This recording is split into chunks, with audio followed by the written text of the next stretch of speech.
maanta waxaan ka hadlaynaa ka doodayna waa xeerka ismaamulka gobolada iyo degmooyinka xeer number 23/2002 xeerkan sida mudanayaasha hore u sheegeenba horta xeerkan wax badan oo dastuurka iyo xeerarka dalka yaala oo ka hor imanaya ayaa jira xeerkan waa xeer run ahaan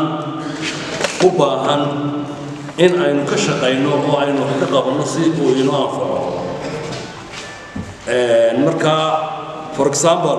iminka xeerkani wuxuu sheegayaa eray bixinta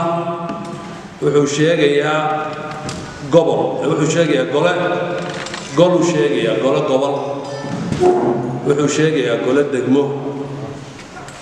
golana sida dastuurkeenu sheegayo waxaanu naqaanaayo ama loo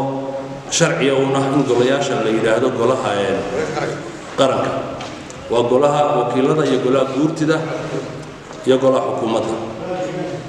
wax kale oo golo loogu yeedhi karo oo sharcigeenu dhigaya ama dastuurkeenu qeexaya ma jirto marka waxaan leeyahay gole uu ku soo celcelinayaa xeerkani meelo badan buu kaga hadlayaa waa in laga saaro for example qodobka 16aad la soo baxa wuxuu sheegayaa qodobka 16aad wuxuu sheegayaa oo dhigaya farqadiisa koowaad waxay leedahay inta laga soo dooranayo gobol kasta wuxuu yeelanayaa guddi fulin iyo golo horumarineed golo horumarineed weli dee shuruucdeedii maynaan maqalbooda shuruucdeedina kuma taalo sidaa darteed waxaan leeyahay xeerkan guddi hoosaadka ay khusayso ee guddiga arrimaha bulshada ha loo dhiibo waqtina ha la siiyo maadaama ay doorashooyinkiina nagu soo dhow yihiin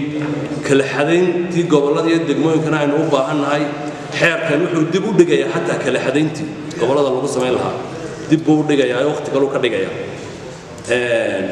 marka waxaan soo jeedinayaa in guddida arrimaha bulshada ku shaqada leh guddi hoosaadkeena arrimaha bulshada gacanta laga geliyo waqtina la siiyo kadibna la ansixiyo